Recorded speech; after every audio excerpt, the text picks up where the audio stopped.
কিয়ামতের আগে পোশাক পরিহিতা উলঙ্গ নারীদের সংখ্যা বেড়ে যাবে।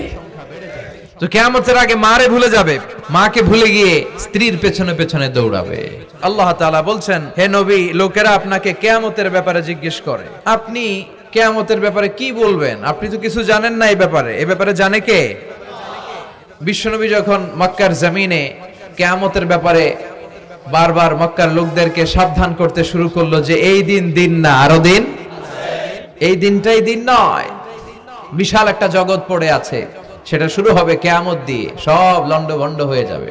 তখন লোকেরা বিশ্বনবীর জিজ্ঞেস করতে শুরু করলো, মুহাম্মদ সাল্লাল্লাহু, এই যে তুমি কিয়ামতের কথা বলো, এটা কবে হবে? ইয়াসআলুনাকা আনিস সাআতি আইয়ানা মুরসাহা ফীমা আনতা মিন যিকরাহা ইলা রাব্বিকা মুনতাহাহা। সুবহানাল্লাহ পড়েন। ও নবী, লোকেরা আপনারা জিজ্ঞেস করে কিয়ামত কবে হবে, কিন্তু কবে হবে এটা আপনি কেমন করে বলবেন? এটা তো আপনি জানেন না, গোটা বিশ্বের কেউ জানে না, জানে একজন, তিনি কে? They are asking about the day of resurrection. People are asking you about Qiyamah. Who are you to talk anything about it? Only Allah has the final word regarding Qiyamah. ও নবী, লোকেরা আপনারা কিয়ামত কবে হবে খালি ধরে জিজ্ঞেস করে, তো এই ব্যাপারে আপনি কথা বলবেন কি করে? এই ব্যাপারে কোনো জ্ঞান তো আমি আপনাই দেইনি। কিয়ামত কবে হবে এটা জানি শুধুমাত্র আমি আল্লাহ। চিল্লায় বলেন ঠিক কিনা? বিশ্বনবী মক্কায় কিয়ামতের ঘোষণা দিলেন। বিশ্বনবী বললেন, এই পৃথিবী এরকম থাকবে না, সব ভেঙে চুরে খান খান হয়ে যাবে।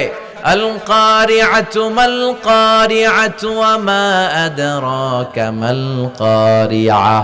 বিকট একটা আওয়াজ হবে, ইসরাফিল যখন সিংহায় ফুৎকার দিবে, গোটা বিশ্বটারে মেসাকার করে দিবে কে? আবার বিশ্বনবী শোনাতে লাগলেন, ইযা যুলজিলাতিল আরদু জিলজালাহা ওয়া আখরাজাতিল আরদু আসকালাহা। বিশ্বনবী বললেন, সেদিন পৃথিবীটা কেঁপে উঠবে, মহা ভূমিকম্প হবে। জমিনের ভেতরে যা আছে, তেলের খনি, গ্যাসের খনি, স্বর্ণের খনি, সবকিছু জমিনটা বমি করে বের করে দিবে। আবার বিশ্বনবী বলতে লাগলেন, ইযা রুজ্জাতিল আরদু রাজ্জাও ওয়া বুসাতিল জিবালু বাসসা। সুবহানাল্লাহ পড়েন। জমিনটা কেঁপে উঠবে, পাহাড়গুলো ভেঙে চুরে দুমড়ে মুচড়ে যাবে, গোটা বিশ্বটা কেঁপে উঠবে, সাগরের বুকে দাউ দাউ করে আগুন জ্বলবে। সেই দিনটা হচ্ছে কিয়ামতের দিন। বিশ্বনবীর মুখ থেকে বারবার বারবার বারবার এই কিয়ামত কিয়ামত শুনতে শুনতে কাফেরদের মনের ভিতরে ভয় ঢুকে গেছে। কাফেররা মনে মনে কয়, এই মুহাম্মদ তো কোনোদিন মিথ্যা কথা বলতে শুনি নাই। শুনছে? বিশ্বনবী ওনার পুরো জীবনে একটি মিথ্যা কথা বলেছেন, একটি অসত্য কথাও তিনি বলেছেন। ওদের মনের ভিতরে ভয় ঢুকে গেছে, কিরে মুহাম্মদ যা বলে তাই তো হয়। এই যে মুহাম্মদ বারবার বারবার কিয়ামতের কথা বলতেছে, যদি সত্য হয়, যদি, চলো মুহাম্মদের জিজ্ঞেস করি যে এই যে কিয়ামতের কথা তুমি বলো, এটা কবে হবে? সুবহানাল্লাহ পড়বেন না? সবাই এসে জিজ্ঞেস করলো, মুহাম্মদ তুমি তো মিথ্যা বলো না, তুমি সত্যবাদী আর সাদিকাল আমিন, তুমি বলো কিয়ামত হবে, আমাদের জানতে বড় মন চায় কিয়ামত যে হবে, কিয়ামতটা কবে হবে? আল্লাহ তখনই আয়াত নাজিল করে বললেন, নবী ওরা জিজ্ঞেস করে কিয়ামত কবে হবে, কিন্তু আপনি বলবেন কেমনে? বলতে পারে একজন, তিনি কে? ইন্নাস সাআতা লাআতিয়াতুন লা রাইবা ফিহা ওয়ালাকিন্না আকসারান নাসি লা ইউমিনুন। আল্লাহ বললেন কিয়ামতটা হবেই হবে, এতে কোনো সন্দেহ নাই। সন্দেহ আছে নাকি? এটা কিন্তু ঈমানের সাথে সম্পৃক্ত। কিয়ামত যে হবে, আমাদের কারো সন্দেহ আছে? কারো সন্দেহ নাই। কারো কি এমন ক্ষমতা আছে যে কিয়ামতকে আটকায় দিবে? বলেন। পৃথিবীর কোন প্রধানমন্ত্রী, প্রেসিডেন্ট, পুলিশ প্রধান, র্যাবের প্রধান, বিডিআর, সেনাবাহিনী, Donald Trump, Barack Obama, George W Bush, Vladimir Putin, Narendra Modi, পৃথিবীর কেউ এই কিয়ামতকে আটকায় রাখতে পারে? অসম্ভব। কিয়ামত হবেই, কেউ কিয়ামতকে ঠেকায় রাখতে পারবে না। এটা হবে, কিন্তু কবে হবে কেউ জানে না, একজন ছাড়া। তিনি কে? ইন্নাল্লাহা ইনদাহু ইলমুস সাআহ। আল্লাহর কাছে আছে এই কিয়ামতের জ্ঞান, কেউ এই জ্ঞান রাখে না। সাইয়েদনা জিবরাইল বিশ্বনবীকে একবার প্রশ্ন করলেন, ইয়া রাসূলুল্লাহ সাল্লাল্লাহু আলাইহি ওয়াসাল্লাম, মাতা সাআ, এই যে আপনি কিয়ামতের কথা বলেন, এই কিয়ামতটা কখন হবে? বিশ্বনবী বললেন, মাল মাসউলু আনহা বিআলামা মিনাস সাইল। ও জিবরাইল, তুমি যেমনি জানো না আমিও জানি না। সুবহানাল্লাহ পড়েন। যারা জিজ্ঞেস করা হয়েছে সে জিজ্ঞাসাকারীর চেয়ে ভালো জানে না, মানে তোমার যা দশা আমারও একই দশা, তুমিও জানো না আমিও জানি না, তো জানে কে? আবার এক সাহাবী বললেন, ইয়া রাসূলুল্লাহ মাতা সাআ, কিয়ামত কবে হবে? বিশ্বনবী কোন উত্তর না দিয়ে আবার সাহাবীরে প্রশ্ন করলেন, বললেন, ওয়া মাযা আ'দাতা লিস-সাআ, কিয়ামত কবে হবে জানার জন্য পাগল হলে কেন? কিয়ামতের জন্য তুমি কি প্রস্তুত করে রেখেছো? সাহাবী বলে, মা আ'দাতু লাহা শাইআন ইয়া রাসূলুল্লাহ, ইয়া রাসূলুল্লাহ আমি কিয়ামতের জন্য কিছুই প্রস্তুত করতে পারি নাই, ইল্লা আন্নী উহিব্বুল্লাহ ওয়া রাসূলুহু, তবে একটা জিনিস আছে, সেটা কি? সেটা হচ্ছে আমি আল্লাহরে আর আল্লাহর রাসূলরে বড় ভালোবাসি। বিশ্বনবী বললেন, ফা ইন্নাকা মা আমান আহবাবতা, তুমি তো ভালো জিনিসে জোগাড় করেছো, জেনে রাখো তুমি যাদেরকে ভালোবাসো কিয়ামতের দিন জান্নাতে ঢুকে কিয়ামতের পরে জান্নাতে তাদের সাথেই তুমি থাকবা। যার সাথে যার ভালোবাসা তার সাথেই তার জান্নাত। চিল্লায় বলেন ঠিক কি না? তাহলে বোঝা গেল এই কিয়ামত হবেই, এই কিয়ামতরে কেউ ঠেকায় রাখতে পারে না। আর কিয়ামত কবে হবে এটা কেউ জানেও না, এমনকি জিবরাইলও জানতেন না। সাইয়েদনা জিবরাইল, এমনকি বিশ্বনবী মুহাম্মদ রাসূলুল্লাহ সাল্লাল্লাহু আলাইহি ওয়াসাল্লামও জানতেন না, জানে শুধু একজন, তিনি কে? কিন্তু অনেকে দেখবেন ইদানিং কালে বলে ফেলে যে অমুক সালে কিয়ামত। এটা বলার ক্ষমতা আপনারে দিয়েছে কে? এটা তো মিনাল উমুর আল গায়বিয়াত, অদৃশ্যের খবর। অদৃশ্যের খবর তো কেউ জানে না, কে জানে? অদৃশ্যের খবরের ব্যাপারে কিছু বলতে চাওয়া মানে অদৃশ্যের ব্যাপারে হস্তক্ষেপ করা, এটা কুফরি। এজন্য কিয়ামত কবে হবে এক্সাক্ট টাইম এটা আল্লাহ জানেন, বিশ্বনবীও জানতেন না। তবে বিশ্বনবী কিয়ামতের কিছু আলামত আমাদের সাথে শেয়ার করেছেন। হাদিসের পরতে পরতে, হাদিসের প্রামাণ্য কিতাবগুলোতে যখন আপনি পড়বেন, চ্যাপ্টারগুলোতে পড়বেন, বিভিন্ন জায়গায়, বিভিন্ন নসিহাতে, বিভিন্ন আলোচনায় বিশ্বনবী মুহাম্মদ রাসূলুল্লাহ তিনি বর্ণনা করেছেন যে কিয়ামতের আগ দিয়ে গোটা বিশ্বের, গোটা পৃথিবীর সামাজিক অবস্থা, রাষ্ট্রীয় অবস্থা, পারিবারিক অবস্থা এরকম হবে। কি কি আলামত বিশ্বনবী বলে গেলেন আমাদের জানার দরকার আছে না নাই? আমরাও কিন্তু অবাক করা কোনো কাণ্ড দেখলে বলে ফেলি এটা কিয়ামতের আলামত। আমরা যদি বেহায়াপনা দেখি, বিশেষ করে ধর্মপ্রাণ মুরব্বী যারা আছে, এরা বেহায়াপনা দেখলে সহ্য করতে পারে না, এরা বলে এগুলো কিয়ামতের আলামত। আছে না নাই? কিয়ামতের আলামত। আমি এরকম দেখেছি যে একটা সন্তান মায়ের পেট থেকে ভূমিষ্ঠ হয়েছে, কিন্তু ওই সন্তানের মাথা দুইটা। তো এগুলো দেখলে আমরা কি বলি? কিয়ামতের আলামত। কিন্তু বিশ্বনবী কিয়ামতের আলামতের ব্যাপারে কি বললেন, আমাদের কি শোনালেন, জানতে মনে চায়? কথা বলেন, শুনতে মনে চায়? আসেন আজকের এই চমৎকার রজনীতে কিয়ামতের আলামতের ব্যাপারে, আলামাতুল কিয়ামা, আশরাতুস সাআ, আস-সুগরা ওয়াল কুবরা, এগুলো আমরা জানার চেষ্টা করি। আপনি বিশ্বনবীর মুখনিসৃত এই বাণীগুলো যদি শোনেন যে কিয়ামতের আলামতের ব্যাপারে বিশ্বনবী কি বলেছে, শুনলে আপনার গা শিহরিয়ে উঠবে। আপনার মনে হবে বিশ্বনবী যেন এই একবিংশ শতাব্দীর দিকে তাকিয়ে তাকিয়ে বলে গিয়েছিলেন। মনে হবে যেন বিশ্বনবী বাংলাদেশের এই পরিবেশটা দেখে দেখে বলেছেন। প্রায় প্রতিটাই আমাদের সমাজের সাথে, আমাদের দেশের সাথে, আমাদের পরিবেশের সাথে খাপ খেয়ে যায়। কিয়ামতের আলামতগুলো দুই ভাগে বিভক্ত। একটু আওয়াজ করে উত্তর দিতে হবে, কয় ভাগ? একটা ছোট আলামত আর একটা বড় আলামত। চিল্লায় বলেন একটা, আরেকটা, আবার বলেন একটা, আরেকটা। বড় আলামত মোট 10টা। কয়টা? আল্লাহর মেহেরবানি 10টার একটাও প্রকাশ পায় নাই, একটাও প্রকাশ পায় নাই। কিন্তু কিয়ামতের ছোট আলামতগুলো অনেকগুলো আলামত, 30, 40, 35 এরকম হয়ে যাবে। এই ছোট আলামতগুলোর বেশিরভাগই আমাদের সমাজে প্রকাশিত হতে শুরু করেছে। যেগুলো হয় নাই এগুলো হওয়ার পথে, বেশিরভাগ সমাজে প্রকাশ পেয়ে গিয়েছে। আশরাতুস সাআ, আস-সুগরা ওয়াল কুবরা। আমরা আজকে কিয়ামতের ছোট আলামত, the minor signs of the day of judgement, কিয়ামত আসার আগ দিয়ে কি কি ছোট আলামত আমাদের সমাজে দেখা যাবে, এগুলো নিয়ে আমরা কিছু কথা শুনবো। আওয়াজ করে পড়েন ইনশাআল্লাহ। উদ্দেশ্য হচ্ছে এগুলো জেনে আমরা সচেতন হব। কি হব? আমরা আখিরাতের ব্যাপারে সচেতন হব। এবং নিজেদেরকে গড়বো এবং আমলের পরিমাণ এমন ভাবে বাড়াবো যাতে আমাদের আখিরাতটা সুন্দর হয়, ঠিক কিনা? অনেকেরই এই ইখলাস জিনিসটার খুব অভাব, এটা নাই, এটার ঘাটতি। আমরা আল্লাহর কাছে কামনা করি, আল্লাহ তুমি আমাদের হৃদয় ইখলাস দিয়ে পরিপূর্ণ করো। আল্লাহুম্মা রযুকনা ইখলাস, আল্লাহ তুমি আমাদেরকে ইখলাসকে রিজিক হিসেবে দাও। এই ইখলাসের নামে কোরআনে একটা সূরাও আছে না নাই? সূরার নাম কি? কুল হুয়াল্লাহু আল্লাহুস লাম ইয়ালিদ ওয়া লাম ইয়াকুল লাহু। এখানে আল্লাহ তাওহীদের কথা বলেছেন, ইখলাসের কথা বলেছেন। এজন্য আমরা যেন ইখলাসের সাথে শুনি, ইখলাসের সাথে আমল করি। আল্লাহ তুমি তৌফিক দাও। বিশ্বনবী কিয়ামতের ছোট আলামতের ব্যাপারে যা যা বললেন সেগুলো যদি আমরা ধারাবাহিকভাবে শুনতে চাই, তাহলে প্রথমেই যে আলামতটার কথা বলতে হবে সেটা হচ্ছে বিআসাতু রাসূলিল্লাহি সাল্লাল্লাহু আলাইহি ওয়াসাল্লাম। বিশ্বনবীর এই পৃথিবীতে, এই ধরাতে আগমনটাই হচ্ছে কিয়ামতের সর্বপ্রথম আলামত। সুবহানাল্লাহ কইতে পারলেন না? বিশ্বনবীর আগমন পৃথিবীতে হয়েছে কি হয় নাই? কথা বলেন। বিশ্বনবী যে আসছেন আবার চলে গেছেন, বিশ্বনবীর এই আগমনটা হয়ে গিয়েছে পৃথিবীতে কয় বছর চলে গেল? প্রায় 1400-1500 বছর চলে গেল, এখনো কিয়ামত হয় নাই। সুবহানাল্লাহ পড়েন।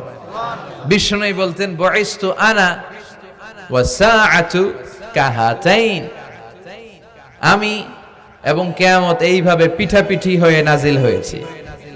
এই আঙ্গুল থেকে এই আঙ্গুলের মাঝখানে যেমনি তেমন কোনো ব্যবধান নাই, আমি বিশ্বনবী আর কিয়ামতের মাঝখানেও তেমন কোনো ব্যবধান নাই। বিশ্বনবী সাহাবাদেরকে বুঝাতে যে প্রায় এরকম আঙ্গুল ব্যবহার করতেন, ইশারা দিতেন, আঁকা ঝোঁকা করতেন। এখন আধুনিক শিক্ষা পদ্ধতিতে এগুলো ব্যবহার হতে শুরু হয়েছে। এগুলো সব বিশ্বনবীর মেথোডোলজি। সুবহানাল্লাহ পড়বেন না? বিশ্বনবী আবার আরেক জায়গায় বলেছিলেন আনা ওয়া কাফিলুল ইয়াতীমি কাহাতাইন, আমার আঙ্গুলের দিকে দেখতেছেন? হ্যাঁ, আনা ওয়া কাফিলুল ইয়াতীমি কাহাতাইন, আমি আর ইয়াতীমের রক্ষণাবেক্ষণকারী জান্নাতে এরকম কাছাকাছি থাকবো। এই দুই আঙ্গুল যেমনি কাছাকাছি, আমি আর ইয়াতীমের রক্ষণাবেক্ষণকারী এরকম জান্নাতে থাকবো কাছাকাছি। আমরা এখন রক্ষণাবেক্ষণ করব কি? ইয়াতীমের সম্পদ লুণ্ঠনের ক্ষেত্রে আমরা এক নাম্বার, চিল্লায় এখন ঠিক কিনা? ইয়াতীমের মাথায় হাত বুলিয়ে দিলে আল্লাহ খুশি হয়ে যায়। ইয়াতীমদেরকে ভালোবাসলে আল্লাহ তারে ভালোবাসে। ইয়াতীমের জন্য দান সদকা করলে তার মর্যাদা বাড়ায় দেয় কে? আমাদের এলাকাগুলোতে ইয়াতীমখানা নাই? আমাদের সমাজে ইয়াতীম আছে না নাই? তার বাবা নাই, তার মা নাই, ইয়াতীম। আপনি তার ঘরে খাবার পৌঁছে দেন, আপনার আব্বার কবরটারে জান্নাতে টুকরা বানায় দিবে কে? ইয়াতীম মিসকিনদেরকে সহায়তা করবেন, দান সদকা ওইখানে করবেন। ওইদিকে টাকা না দিয়ে মাজারে যে টাকা দেয় এরকম লোক আছে না নাই? মাজারে টাকা দেওয়া যাবে অপ্রয়োজনে? মাজারে কেন টাকা দিবেন? ওখানে একজন লোক শুয়ে আছে, পড়ে আছে, উনার টাকা লাগবে? টাকা লাগবে আমগো জীবিত যারা আছে আমাদের। কথা কন। গরিব, দুস্থ, সুবিধা বঞ্চিত মানুষ যারা আছে তাদের টাকা লাগবে। এজন্য মাজারে যে মানত করা যাবে? মানত করতে হবে একজনের নামে, চিৎকার করে বলেন চিনি কে? অনেকে দেখবেন মাজারে যে মোমবাতি দিয়ে আসে, আগরবাতি দিয়ে আসে, হ্যাঁ, কাপড় দিয়ে আসে, ছাগল দিয়ে আসে, মুরগি দিয়ে আসে, গরু দিয়ে আসে, আছে না নাই? দেখবেন মাজারে আবার মশারিও দিয়ে রাখে, আছে না নাই? যিনি শুয়ে আছে ওনার কি মশায় কামড়ায়? তো উনি যদি মশার কামড় থেকে নিজের বাঁচাইতে না পারে, উনি আমগরে বাঁচাবে কি? কথা বলেন। আবার দেখবেন অনেক ড্রাইভার অনেক মাজারের পাশ দিয়ে যখন যায় সে গাড়ি স্লো করে ফেলে। ড্রাইভারকে জিজ্ঞেস করেন যে তুমি স্লো করলা কেন? সে বলে এখানে বাবার মাজার, বাবা অনেক গরম। গাড়ি উল্টায়া দিবার পারে। কি করতে পারে? আচ্ছা, গাড়ি উল্টালে কি হয়? দুর্ঘটনা হয়, মানুষ মারা যায়। যারা মানুষ মারে এরা কি বাবা নাকি ডাকাত? তো এ কেমন আল্লাহর ওলি, সে মানুষ মেরে ফেলে। আপনি একটু আকল খাটালে আপনি বুঝতে পারবেন যে এগুলোর সাথে ইসলামের কোনো সম্পর্ক নাই। ইসলাম শিখায় চাইতে হবে একজনের কাছে। ইদা সাআলতা ফাসআলিল্লাহ, ফরিয়াদ করবা তো কার কাছে করব? চাইতে হবে কার কাছে? ছেলে চান কে দিবে? মেয়ে চান কে দিবে? ছেলে মেয়ে দুইটা চান কে দিবে? ব্যবসায় সফল হতে চান কে দিবে? জান্নাতি হতে চান কে দিবে? আল্লাহ ছাড়া কেউ কিছু দিতে পারে? বিশ্বনবী মুহাম্মদ রাসূলুল্লাহ সাল্লাল্লাহু আলাইহি সাল্লাম কি আমাদের কিছু দিতে পারে? না। এজন্য ওনার কবরে যেও চাওয়া যায় না, ওনারে সালাম দেওয়া যায়। ওখানে যে বিশ্বনবীকে সালাতু সালাম পাঠানো যায়, কিন্তু বিশ্বনবীরে বলা যায় না, ইয়া রাসূলুল্লাহ আমার একটা মেয়ে দেন, আমার একটা ছেলে দেন, ইয়া রাসূলুল্লাহ আমার নির্বাচনে পাশ করাইয়া দেন। এখন নির্বাচন আসছে নতুন না, প্রায় দেখি অ্যানাউন্সমেন্ট চলতেছে কাউন্সিলর নির্বাচন। তো বিশ্বনবীর কবরের সামনে দাঁড়িয়েও চাওয়া যায় না।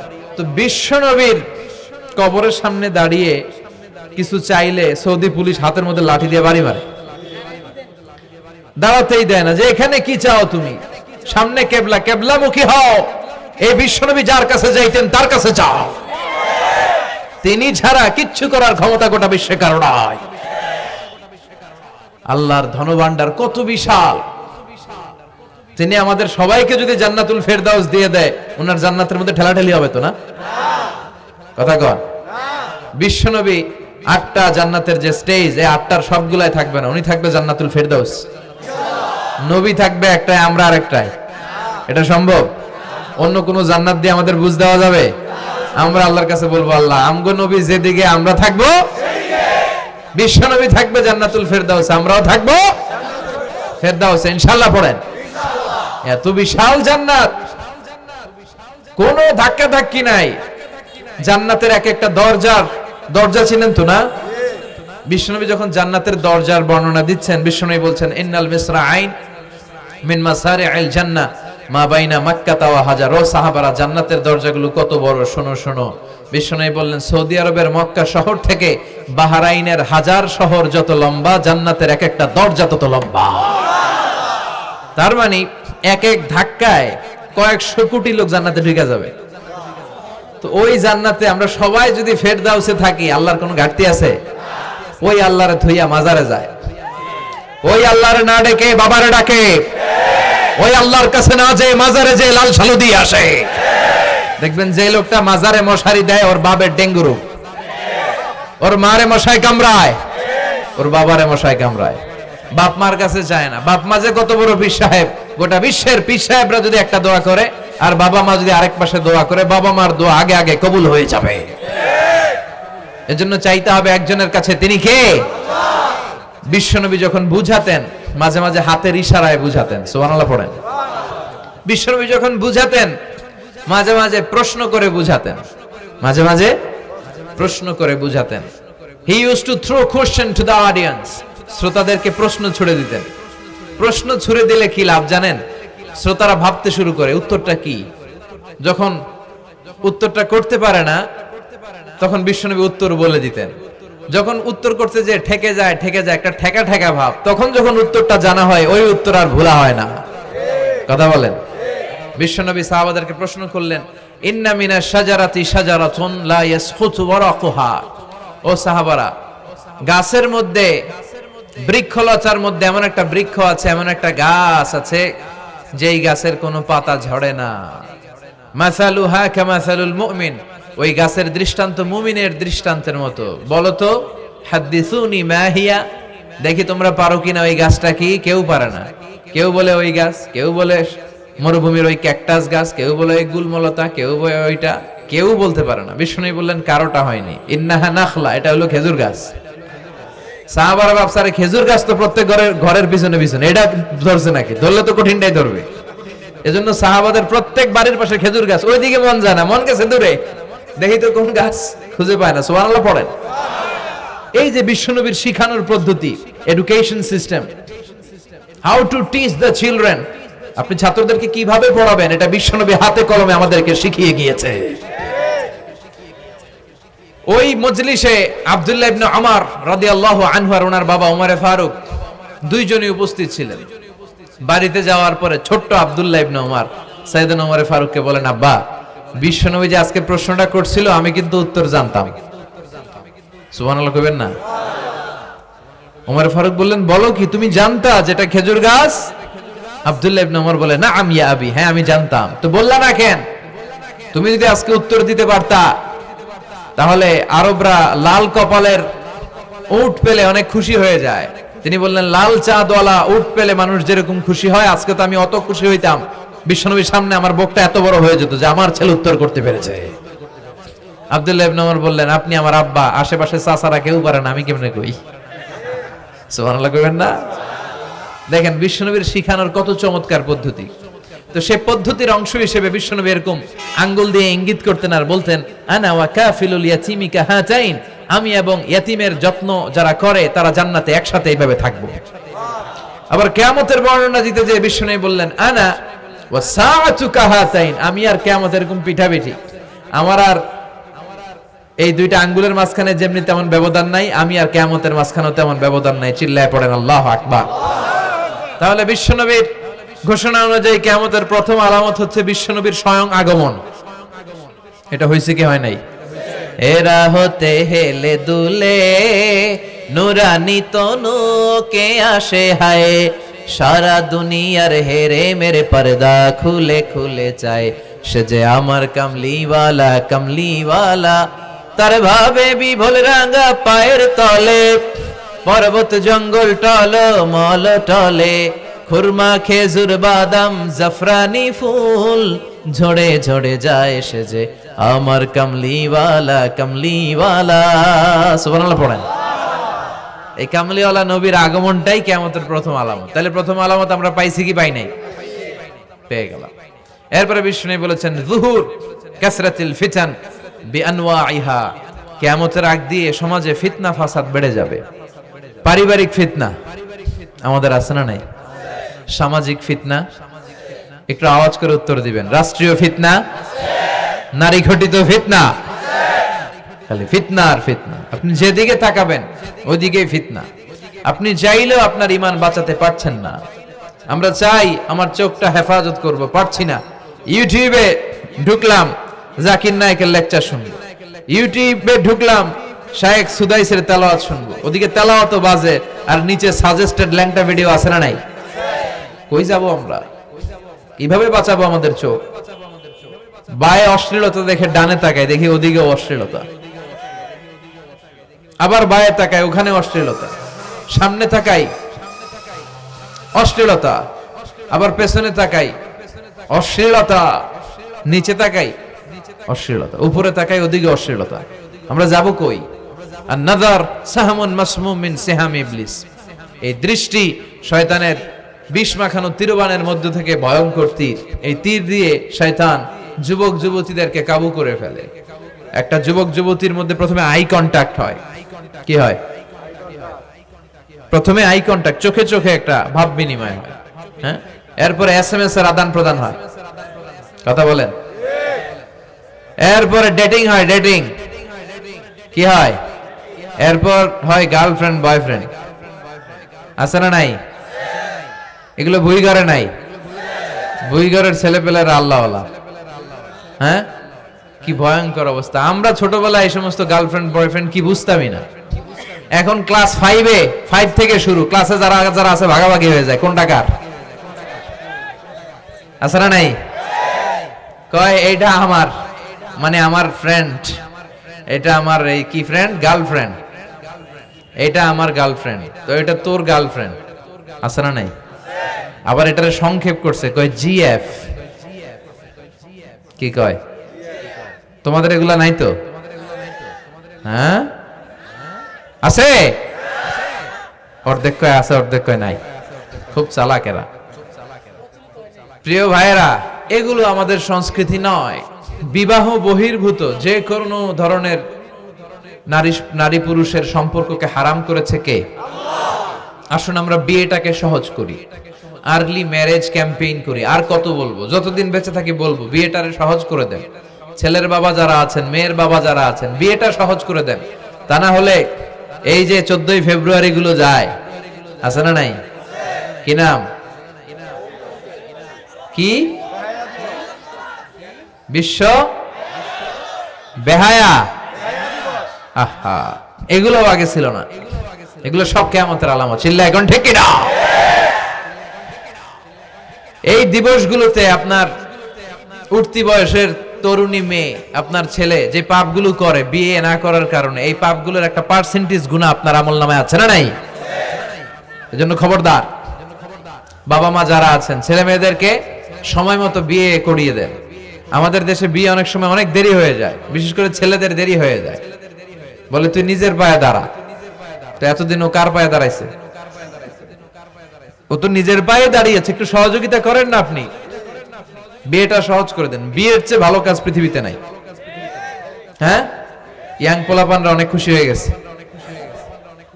হ্যাঁ, বিয়ে করবে তোমরা, বিয়ে বহির্ভূত জিএফ বিএফ এর দরকার আমাদের নাই। চিল্লায় বলেন ঠিক কিনা? ইসলামের ইমেজকে, আমাদের মোরালিটি, আমাদের এথিক্যাল স্ট্যান্ডিং পয়েন্ট যেখানেই নষ্ট হবে ওগুলোর বিরুদ্ধে আমাদেরকে সোচ্চার হতে হবে। এই নৈতিকতার অবক্ষয় হতে হতে এমন পর্যায়ে ঠেকেছে বাংলাদেশটা এখন জাহান্নামের টুকরা হয়ে গিয়েছে। এখন মেডিকেলের ডাস্টবিনে ছোট্ট ছোট্ট নবজাতক বাচ্চার লাশ পাওয়া যায়। এগুলো সব 14ই ফেব্রুয়ারি পালনের ফসল। এগুলোর সাথে মুসলমানদের কোনো সম্পর্ক থাকতে পারে না। এগুলো ইসলামের সাথে কোনো সম্পর্ক নাই। এগুলো হচ্ছে পাশ্চাত্য থেকে আমদানি করা, পার্শ্ববর্তী দেশ ভারত থেকে আমদানি করা। আমাদেরকে যে ইসলামের সুশীতল বাণী বিশ্বনবী শিখিয়েছেন, আমাদের জানিয়েছেন, দ্যাটস এনাফ ফর আস, এটাই আমাদের জন্য যথেষ্ট। এজন্য এই যুগটা হচ্ছে, বিশ্বনবী বললেন, ফিতনার যুগ। আখিরি জামানায় জ্বলন্ত আগুনের কয়লা নিয়ে হাতে রাখাটা সহজ হয়ে যাবে, কিন্তু ঈমান নিয়ে টিকে থাকা কঠিন হয়ে যাবে। আপনি চাইলেও ভালো থাকতে পারবেন না, আপনি হকের কথা চাইলেও বলতে পারবেন না। ঝুঁকি আছে না নাই? গুম আছে না নাই? ক্রস ফায়ার আছে না নাই? কিন্তু এই হকের রাস্তা আমরা ছাড়বো না। বিশ্বনবী বললেন ফিতনা বেড়ে যাবে। আপনি হক হালাল মেনটেন করতে চান কিন্তু পারবেন না। আপনি ঘুষ খাবেন না, কি হবে? টেবিলের নিচ দিয়া ঘুষ, উপর দিয়া ঘুষ, সব জায়গায় ঘুষ। আপনার পাশে যে চাকরি করে সে খায় ঘুষ, ও খায় ঘুষ, নিচের কর্মচারী খায় ঘুষ, উপরের বসও খায় ঘুষ। কথা বলেন, আপনি চাইলেও পারছেন না। এজন্য বিশ্বনবী সবসময় দোয়া করতেন, আল্লাহ ফিতনা থেকে আমাদেরকে বাঁচাও। বিশ্বনবী পড়তেন, আল্লাহুম্মা ইন্না নাউযু বিকা মিনাল ফিতান মা যাহারা মিনহা মা বাচান। হে আল্লাহ, প্রকাশ্য অপ্রকাশ্য সব ফিতনা থেকে তুমি আমাদেরকে বাঁচাও। চিল্লায় পড়েন আমিন। আওয়াজ করে আমার সাথে পড়েন, আল্লাহুম্মা ইন্না নাউযু বিকা মিনাল ফিতান মা যাহারা মিনহা ওয়া মা বাতান। এর মানে হচ্ছে, হে আল্লাহ, প্রকাশ্য অপ্রকাশ্য, দেখা যায় দেখা যায় না, এরকম সব ফিতনা থেকে তুমি আমাদেরকে বাঁচাও। তাহলে এই যে বিশ্বনবী বললেন কিয়ামতের আগে ফিতনা বেড়ে যাবে, এই আলামতটা সমাজে আছে না নাই? এরপরে বিশ্বনবী বলেন খুরুজ মুদ্দাঈন নবুওয়া, কিয়ামতের আগ দিয়ে ভণ্ড নবী দাবিদার বেড়ে যাবে। বুখারীর বর্ণনায় বিশ্বনবী বললেন, ততক্ষণ পর্যন্ত কিয়ামত হবে না যতক্ষণ না 30 জন ভণ্ড নবী দাবিদার বেরোবে। ভণ্ড নবী দাবিদার, একটাও নবী না। কুল্লুহুম কাযাবুন দাজ্জালুন, সবগুলো মিথ্যাবাদী, কাযাব আর দাজ্জাল। বিশ্ব নবী হচ্ছেন সর্বশেষ নবী। আমার নবীর পরে আর কোন নবী আসবে? আমার রাসূলের পরে আর কোন রাসূল আসবে? এই কথাটা যারা মানবে না তার ঈমান থাকবে। মা কানা মুহাম্মাদুন আবা আহাদিম মির রিজালিকুম ওয়ালাকিন রাসূলুল্লাহি ওয়া খাতামান নাবিয়িন। মুহাম্মদ তোমাদের কোন ছেলেদের পিতা নয়, তিনি হলেন আল্লাহর রাসূল, তিনি হলেন শেষ রাসূল। খাতামান নাবিয়িন, সাইয়েদনা আদম থেকে শুরু করে নবী আসার যে ধারাবাহিকতা, এটা বিশ্ব নবীর মাধ্যমে এই চেইনটাকে কাট আপ করে দিয়েছে কে? আমার নবীর পরে কোন নবী নাই। বিশ্বনবী বলতেন, লা নাবিয়্যা বা'দি ওয়ালা রাসূলা, আমার পরে নবীও নাই, রাসূলও নাই, তবে লাউ কানা বা'দি নাবিয়্যুন লাকানা উমর, আমার পরে যদি কেউ নবী হতো আমার সাহাবী ওমর নবী হয়ে যেত। প্রভু তুমি বলেছো রাসূল দেবে না, বলনি দেবে না ওমর, বলনি দেবে না হামজা তারিক, খালিদ বিজয়ী সমর। প্রভু তুমি বলেছো রাসূল দেবে না, বলনি দেবে না ওমর, বলনি দেবে না হামজা তারিক, খালিদ বিজয়ী সমর। প্রভু তুমি বলেছো রাসূল দেবে না। সুবহানাল্লাহ পড়েন। ওমর ফারুক নবী হয়ে যেত, এমন কোয়ালিটি ছিল। আসাদুহুম ফি আমরিল্লাহি উমর, আল্লাহর আইন বাস্তবায়নের ক্ষেত্রে গোটা বিশ্বের মধ্যে সবচেয়ে শক্ত ছিলেন সাইয়েদনা ওমর। আর এই উম্মতের মধ্যে সবচেয়ে নরম দিলের ছিলেন সাইয়েদনা আবু বকর। আরহামু উম্মতি বি উম্মতি আবু বকর। তিনি যখন নামাজে দাঁড়াতেন, সালাতে দাঁড়াতেন, উনি যখন তেলাওয়াত শুরু করতেন, ওনার কান্নার আওয়াজে তেলাওয়াতের আওয়াজ বোঝা যেত না। আর আমাদের নামাজে কান্না আসে? হ্যাঁ, নামাজে দাঁড়াইলে সারাদিন যেটা মনে পড়ে না ওটা নামাজে দাঁড়াইলে মনে পড়ে, আছে না নাই? নামাজেও দাঁড়ায়, আবার বিপিএল এ কি হইলো ওই টেনশন আছে না নাই? নামাজও পড়ে, আবার মাশরাফি কি আউট, এখন তো আবার উনি কি এমপি না, মাননীয় এমপি মাশরাফি। এমপি বললে কেমন জানে লাগে, শুধু মাশরাফি বলতে ভালো লাগে, কথা কন। তো উনি কি আউট নাকি ছক্কা, এই টেনশন গুলো আছে না নাই?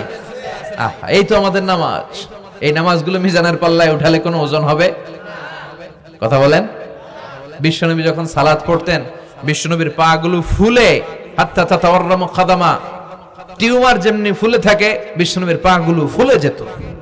তাহাজ্জুদ পড়তে পড়তে দাঁড়িয়ে থাকতে থাকতে হাত দুইটা প্যারালাইজড হয়ে যেত, আর নাড়াতে পারে না। এরপরে তিনি হাত ছেড়ে দিতেন প্রশান্তির জন্য, এরপরে হাত ছেড়ে দিয়ে কেরাত পড়তেন, আবার যখন ভাল লাগতো আবার ধরতেন। সুবহানাল্লাহ পড়ে। আলী কারামাল্লাহু ওয়াজহার পায়ের ভেতরে এক যুদ্ধে তীর ঢুকে গেল। এই তীর টেনে বের করা যায় না, তীর টান দিলে উনি চিৎকার মারে, জখম হয়েছে অনেক ভিতরে। বিশ্বনবী বললেন, আরিহনা বিসসালা ইয়া বিলাল, আকিমিস সালা, বেলাল আজান দাও, নামাজ শুরু করি। নামাজ শুরুর আগে আরেক সাহাবীরে বললেন, আলী যখন জামাতের কাতারে দাঁড়াবে, তুমি নামাজে না দাঁড়িয়ে আলীর পায়ের সামনে যে ওই পায়ের তীরটা টান দিয়ে বের করবা। সুবহানাল্লাহ পড়েন। একামত হলো, বিশ্বনবী সালাত শুরু করলেন।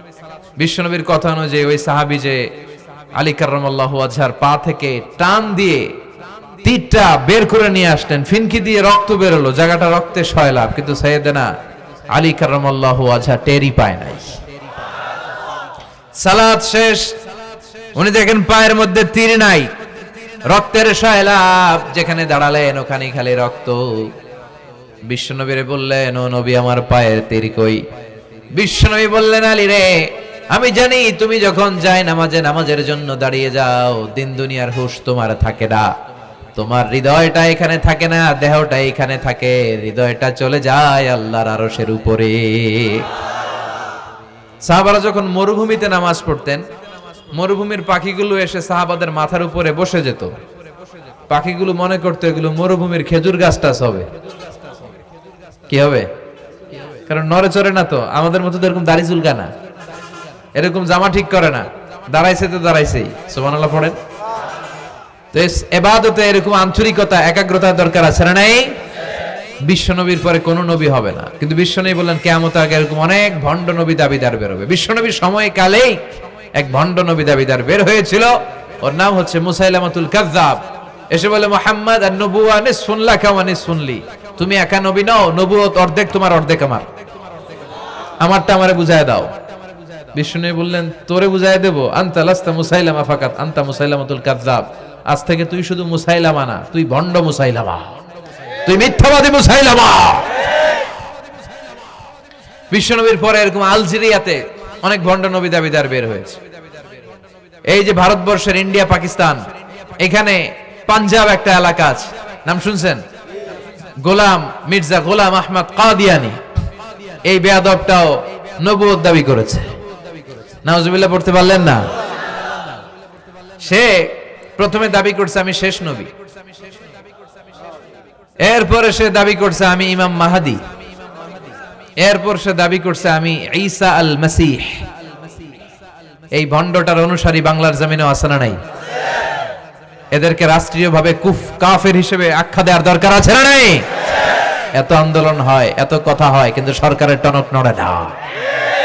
এদেরকে রাষ্ট্রীয়ভাবে কাফের হিসেবে ঘোষণা দিতে হবে, সার্কুলার জারি করে চিল্লায় বলেন ঠিক কিনা? এরা মুসলমান নয়। কারণ আপনি শুধু লা ইলাহা মানলেই মুসলমান হতে পারবেন না, মুমিন হতে পারবেন না। বিশ্বনবীর উপর সাক্ষী দেওয়ার দরকার আছে না নাই? বিশ্বনবী শেষ নবী, ওনার পরে কোনো নবীও আসবে না, কোনো রাসূলও আসবে না, চিল্লায় বলেন ঠিক কিনা? এই বেয়াদবটা পায়খানা করতে যায় টাঙ্কি ভাঙ্গা গুয়ের টাঙ্কিতে পয়রা মরছে। শত শত বছরের ময়লা পায়খানাটার মধ্যে জমা, গু খাইতে খাইতে পেটটা হইছে এত বড়, আর পারে না। আল্লাহকে খা, জনমের খাওয়া। নবীরা যেখানে মারা যায়, নবীরা নিজে পবিত্র, যেখানে মরে ওই জায়গাটাও, কিন্তু বেয়াদবটা কই মরছে? বাথরুমের টাঙ্কির ভিতরে। তো মেথর নিয়ে আসা হয়েছে, মেথর ভাইরা এসে রশি দিয়ে ওটার উঠায়। কিছু দূর ওঠার পরে এত ওজন, রশি টশি ভাঙ্গা আবার ধস করে পড়ে, আবার উঠায়, আবার পরে আল্লাহকে জনমের মতো ঘু খাইয়া নে। বিষ্ণুবীর সাথে বেয়াদবি করেছিস, তোর ইজ্জতের 12টা আমি বাজায় দিলাম। চিল্লা এখন ঠিক কিনা? যারাই বিষ্ণুবীর সম্মান নিয়ে ঝিনিমিনি খেলেছে তাদের রেহাই দুনিয়াতেও নাই, আখেরাতেও নাই। এই মুসাইলামা দুনিয়াতেই অপমানিত হয়েছিল। সে বিশ্বনবীকে নকল করত, কপি করত, বেয়াদবি করত, স্পর্ধা দেখাতো। বিশ্বনবী কোন গাছের মধ্যে হাত লাগালে ওই গাছের ফলন বেড়ে যেত। সে বলতো আমি নবী, তার এলাকার লোকেরা বলে তাহলে বিশ্বনবী মুহাম্মদের মতো তুমি আমাদের এলাকার গাছে হাত লাগাও। সে কোনো গাছে হাত লাগাইলে ওই গাছের সব ফল মরে যেত। বিশ্বনবী কোন লোনা পানির কুয়ার ভেতরে অজু করে কুলির পানি ফেললে ওই লোনা পানির কুয়া মিঠা পানির কুয়াতে পরিণত হতো। আর এই বদমাসটা যদি মিঠা পানির কোন কুয়ার মধ্যে কুলি ফেলাইতো, ওইটা লোনা পানির কুয়া হয়ে যেত। বিশ্বনবী মদিনাতে আসার পরে মদিনার নিউ বর্ন বেবিদেরকে বিশ্বনবীর কাছে নিয়ে আসা হতো। বিশ্বনবী তাদেরকে তাহনিক করাতেন। তাহনিক মানে খেজুর হালকা একটু খেয়ে বিশ্বনবী লালা লাগিয়ে বিশ্বনবী লালা মোবারকটাই বাচ্চার ঠোঁটের মধ্যে বিশ্বনবী লাগিয়ে দিতেন। এখন বিশ্বনবী নাই, আলেমদের কাছে যাবেন, খতিব এলাকার বড় খতিব হুজুরের কাছে যাবেন, হাফেজ সাহেব হুজুরের কাছে যাবেন। হুজুর মধু খেয়ে বাচ্চার মুখে লাগাই দিবে। উনি যে সবসময় কোরআন পড়েন, ওনার সিনাতে যে কোরআন, ওইটার বরকত আছে না নাই? বিশ্বনবী তাহানিক করতেন, খেজুর খেয়ে ওই লালা মিশ্রিত খেজুর বাচ্চার মুখে লাগিয়ে দিতেন আর বাচ্চার মাথায় হাত বুলিয়ে দিতেন। বিশ্বনবীর হাত মদিনার যে সমস্ত নবজাতক বাচ্চাদের মাথায় লেগেছে, বাচ্চাদের মাথার চুল বড় করে দিয়েছে কে? সেও বিশ্বনবীর মতো অ্যাক্টিং করত। তার কাছে নবজাতক বাচ্চা নিলে সেও তাহনিক করত। তাহনিক করার সাথে সাথে বাচ্চা বমি শুরু করে দিত। আর মাথায় হাত লাগায় দিলে মাথার চুল বাড়াতো, বড় কথা, আজীবনে বাচ্চাগুলো টাক মাথা থাকতো। তার মানে বেয়াদবির পরিণাম, অপমান দুনিয়া থেকেই শুরু হয়ে যায়। তো বিশ্বনবী বললেন এই ভণ্ডদের আবির্ভাব শুরু হবে। আমাদের এই সমাজে ভণ্ড আছে না নাই? দুদেল বান্দা কালমা চোর, না পায় শ্মশান না পায় ঘোর, দিন থাকিতে আয়রে পথে ছাইড়া দে ভণ্ডামি, ভণ্ডামি ভণ্ডামি ভণ্ডামি, ছাইড়া দে ভণ্ডামি। নামাজ কালাম পড়ে না, ইবলিস শয়তানের নানা। আছে না এরকম? ইসলামের লেবাস লাগায়, দাড়ি রাখে, চুল বড় রাখে, জট পাকায় রাখে, রোজা নাই, নামাজ নাই, পরিচ্ছন্নতা নাই, আতর নাই, গোসল নাই। আছে না নাই? এরকম ভণ্ড পীর আছে না নাই? হক্কানি পীর যারা, তাদের বিরুদ্ধে আমার কোনো কথা নাই। কারণ এদেশে অনেক লক্ষ লক্ষ হিন্দুরা এই হক্কানি পীরদের হাতে হাত রেখে কালিমা পড়ে মুসলমান হয়েছে। তাদেরকে আমরা সাপোর্ট করি। আমাদের বিরুদ্ধাচারণার হুঙ্কার হচ্ছে ভণ্ডদের বিরুদ্ধে। এই দেশে এত ভণ্ড পীর, এই দেশে যত ভণ্ড পীর আছে অনেক দেশের জনসংখ্যাও এত নাই। কথা বলেন? অনেক ভণ্ড পীর আছে সারা বছর নাকি গোসল করে না, বছরে করে একবার, ওই গোসলের পানি মুরিদরা খাইয়া সব সাবার। আছে না নাই? এগুলোর সাথে আমাদের কোনো সম্পর্ক। বিশ্বনবী বললেন এরকম ভণ্ডদের আবির্ভাব সমাজে হবে কিয়ামতের আগে। এই আলামতটা সমাজে আছে না নাই? দেখেন বিশ্বনবী যাই বললেন অক্ষরে অক্ষরে মিলে যায়। এরপরে বিশ্বনবী ফরমান কাসরাতুল হারাজ, কিয়ামতের আগে হারাজ বেড়ে যাবে। সাহাবারা বললেন ওমাল হারাজ ইয়া রাসূলুল্লাহ, হে নবী হারাজ কি? বিশ্বনবী বললেন হাদা হুয়াল হারাজ, মারামারি, কোপাকুপি, যুদ্ধ। আছে না নাই? আমরা কি যুদ্ধ চাই? যুদ্ধ নয় আরে যুদ্ধ নয়, নয় আর কোন তাজালা, সেই পৃথিবী আমাদের সকল মানুষের হোক নিরাপদ আবাস, সেই পৃথিবী আমাদের সকল মানুষের হোক নিরাপদ আবাস। We don't want to see any war in the whole world. We don't want to see any war in the whole world. ঠিক কি না? আমরা কোনো যুদ্ধ দেখতে চাই না, মারামারি দেখতে চাই না, অন্যায় হত্যাকাণ্ড বিচার বহির্ভূত কোন হত্যাকাণ্ড আমরা এদেশে দেখতে চাই না। বিশ্বনবী বললেন কিয়ামতের আগে এগুলো বেড়ে যাবে। বিশ্বনবী বললেন যে হত্যা করবে সে জানবে না কেন আমি হত্যা করলাম। এরকম হত্যা দেশে আছে না নাই? উপরের নির্দেশ, উপরের টেলিফোন, শুট করো, পোশাকি বাহিনী পিস্তল আছে, শুট করে দিল, কিন্তু কেন সে মারলো ওই সৈনিক জানে না। এরকম আছে না নাই? আবার যে নিহত হইল সেও জেনে মরতে পারলো না যে আমি কেন মরলাম। কথা কন? আহা, এই বাংলার বিভিন্ন নদীতে, মাঠে ঘাটে হাত বাঁধা, পা বাঁধা, চোখ বাঁধা, বস্তাবন্দি করা লাশ পাওয়া যায় কি যায় না? এই দুনিয়ায় তারা বিচার পায় নাই, কিন্তু এগুলোর বিচার আছে না নাই? এগুলোর বিচার যদি না থাকতো, the worldly life will be a joke. এই পৃথিবীটা একটা জোকিং হইতো, জোকিং। জোক করার জন্য আল্লাহ পৃথিবী বানায় না। যেগুলোর বিচার এই জমিনে আমরা পাই নাই, সেগুলোর বিচার আখিরাতে হবে। সেদিন হবে আসল বিচার, সেদিন হবে ফাইনাল খেলা। সেদিন হবে কি খেলা? বিশ্বাস হয়? অপেক্ষা আছে না নাই? সবগুলোর বিচার হবে ইনশাআল্লাহ। পড়েন। আপনার জমি মেরে খাইছে, দুনিয়ায় বিচার পান নাই, আহকামুল হাকিমিনের বিচার আছে না নাই? আপনাকে অন্যায় ভাবে আঘাত করেছে, দুনিয়ার বুকে বিচার পান নাই, আখিরাতে বিচার আছে না নাই? বিশ্বনবী বললেন এই মারামারিটা বেড়ে যাবে কিয়ামতের আগে। এখন দেখেন খালি মারামারি, কোপাকুপি। 2 টাকার টেম্পু ভাড়া লইয়া একজন আরেকজনের মেরে ফেলাইছে। কয় টাকার? নাউজুবিল্লাহ পড়বেন না? আল্লাহ এই ফিতনা থেকে তুমি আমাদের বাঁচাও। এরপর বিশ্বনবী বললেন দিয়াউল আমানা, কিয়ামতের আগ দিয়ে আমানতের খেয়ানত হবে। এটা আমাদের সমাজে আছে না নাই? বিশ্বনবী বললেন কিয়ামতের আগ দিয়ে আমানতের খেয়ানত হতে থাকবে। ইদা দুইয়াতিল আমানাতু ফান্তাযিরিস সাআ। সাহাবারা প্রশ্ন ছুড়ে দিলেন, ইয়া রাসূলুল্লাহ মাতা সাআ, কখন কিয়ামত হবে? বিশ্বনবী বললেন ইদা দুইয়াতিল আমানা, যখন আমানতের খেয়ানত হবে তখন কিয়ামত হবে। সাহাবীরা আবার প্রশ্ন ছুড়লেন, কাইফা ইদাআতুহা ইয়া রাসূলুল্লাহ, হে নবী আমানতের খেয়ানত কেমন করে হবে? বিশ্বনবী বললেন ইদা উসসিদাল আমরু ইলা গায়রি আহলিহি ফান্তাযিরিস সাআ, যে লোকটা যেই চেয়ারে বসার যোগ্য নয় তাকে যখন ওই চেয়ারে বসিয়ে দেওয়া হবে তখনই কিয়ামত হয়ে যাবে। এরকম আমানতের খেয়ানত তো ভুইগরে নাই। ধরেন একজনরে আপনারা প্রধান বক্তা হিসেবে দাওয়াত দিলেন, জানে না কোরআন, জানে না হাদিস, জানে না বক্তৃতা। এটা কিয়ামতের আলামত না? এটা আমানতের খেয়ানত না? এই দেশের শিশু বক্তা আছে না নাই? কথা কন। আহা, এদিকে আর কি মানুষ হয়েছে? শিশু বক্তা হইলে 3 গুণ হবে। বিল্ডিং টিল্ডিং ভাঙ্গা, প্যান্ডেল ম্যান্ডেল ঘুরলা, অবস্থা সারা। এত মানুষ, ও যে কি বলে ও নিজেও জানে না, কি যে জানে না ওইটাই জানে না। সবকিছুর একটা বয়স আছে। তোমাকে পড়াশোনা করতে হবে, তোমাকে ডিগ্রি অর্জন করতে হবে, তোমাকে জানতে হবে, তোমাকে বিশ্লেষণ করার, অ্যানালাইসিস করার ক্ষমতা রাখতে হবে। ছোট বাচ্চা যদি মুরব্বির মতো কথা বলে আমরা এটার বেয়াদব বলি। আপনারা বই করে কি বলেন? বেয়াদব। পাশে খতিব সাহেব হুজুর, এখানে হাফেজ সাহেব হুজুর, এখানে ইমাম সাহেব হুজুর, এখানে কামিল মাদ্রাসার প্রিন্সিপাল, এখানে জগৎ বিখ্যাত মুহাদ্দিস, আর সে বেয়াদবের মতো পায়ের উপর পা তুলে আঙ্গুল নাড়িয়ে নাড়িয়ে কথা বলে। এটা কিয়ামতের আলামত। এগুলো বন্ধ করেন, এগুলোর সাথে ইসলামের সম্পর্ক নাই।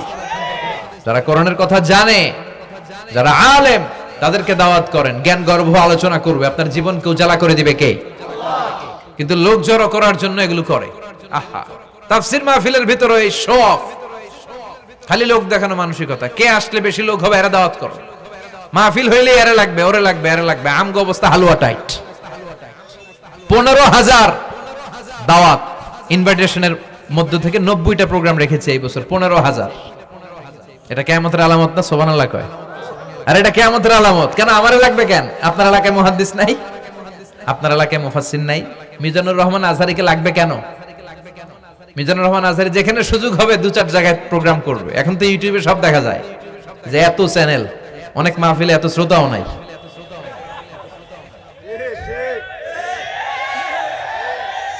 কথা কন। এখন কোথাও যেতে পারি না। আজকে এয়ারপোর্ট থেকে আসার পথে, এয়ারপোর্ট থেকে বের হইতে লাগতেছে আধা ঘন্টা। লোকজনের দাবি হচ্ছে হুজুর সেলফি তুলবো, সেলফি তুলবো, তাও বিভিন্ন অঙ্গভঙ্গি করে, এরকম মুখ বাঁকা করে, এরকম হাত বাঁকা করে। আমি বললাম কি স্টাইল? কয় এটা গ্যাংনম স্টাইল। আছে না নাই? তো এগুলো লৌকিকতা যেন না হয়। এটা তো দিনের দাওয়াতের একটা সেক্টর, একটা প্ল্যাটফর্ম। এখানে ভুইগড়ের যিনি সবচেয়ে বড় খতিব সাহেব হুজুর, উনি আসলেই চলবে। বড় আলেম উনি আসলেই চলবে। পাবনা জেলার বড় আলেম পাবনায় কথা বলবে, আর অন্যান্য জেলার যদি সুযোগ হয়। কিন্তু এমন ভাবে এটারে আমরা একটা আক্রমণাত্মক জায়গায় নিয়েছি। একটা ডেটের জন্য মানুষ সিআইপি ভিআইপি দিয়ে ট্রাই করে, এটা ঠিক না। এই টেন্ডেন্সি থেকে আমরা যেন বেরিয়ে আসি।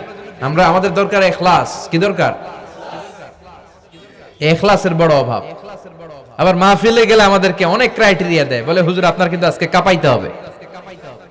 আমি আসছি কোরআন থেকে কথা বলতে, এখানে কাঁপাকাঁপি হলে তো ভূমিকম্প হয়ে যাবে।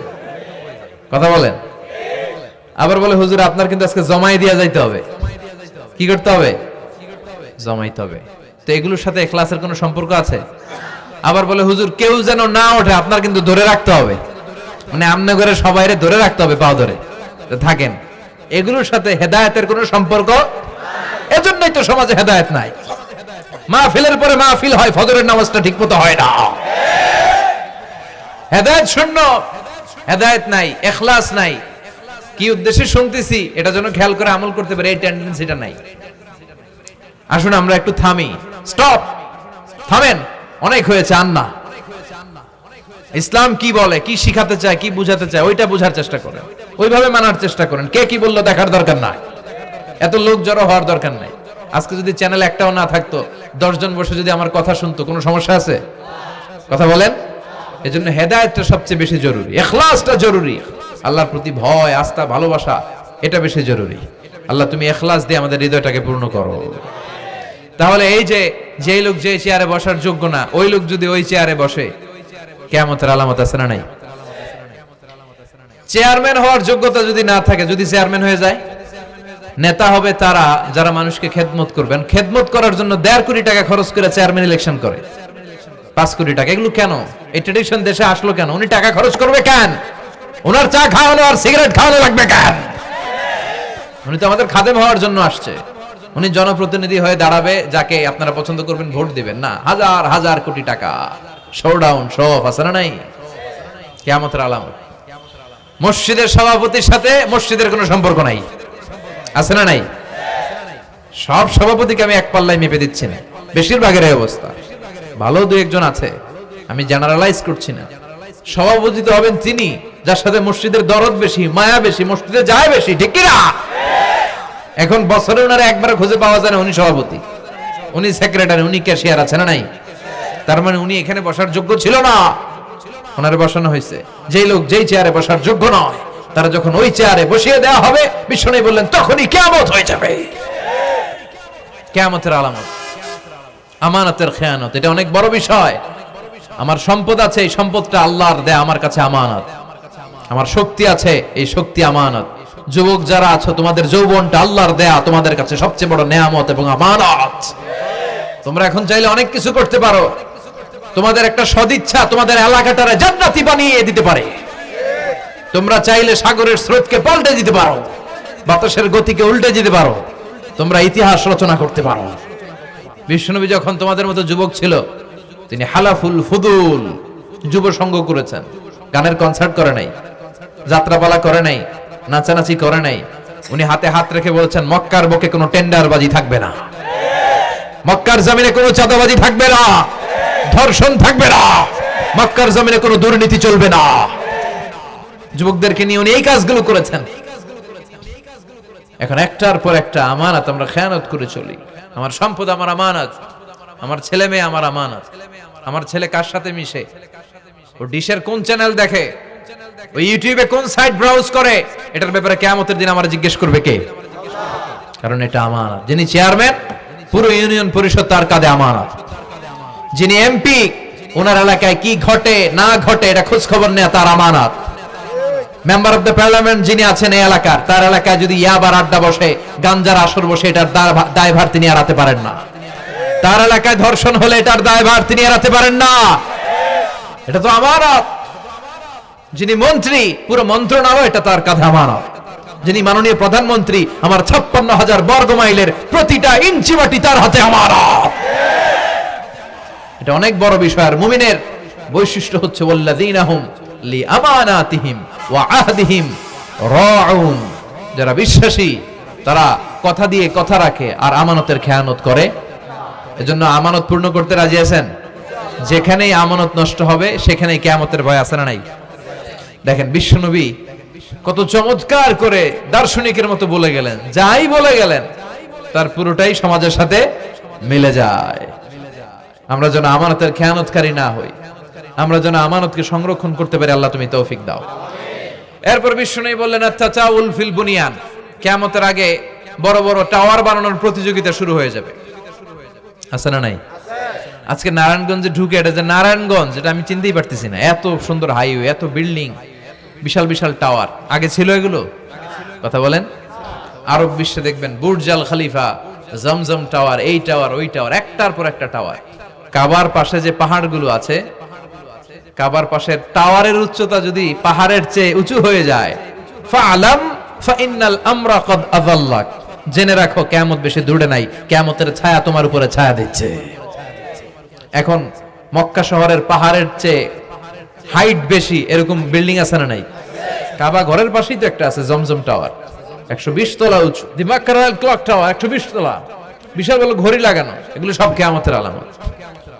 ওর 5 তলা, আমার লাগবে 10 তলা। ওর 2টা গাড়ি আছে, আমার লাগবে 4টা গাড়ি। ও তাহাজ্জুদ পরে, আমারও যে পড়তে হবে ওই টেনশন নাই। ওর মেয়ে হেজাব পরে, আমার মেয়েটারও হেজাব পড়াবো ওই চিন্তা নাই। ওর ছেলে নামাজে যায়, আমার গাঞ্জা খট্টারও নামাজে বাড়াবে এই টেনশন করে না। খালি সম্পদ কেমনে বাড়াবে, দুনিয়াবি চিন্তা। এই পৃথিবীটা একটা ধোঁকা। ভুইগরের ভাইরা, এই পৃথিবীটা একটা ধোঁকা। একটু থামেন, sit down and think about death. মৃত্যু সম্পর্কে ভাবেন।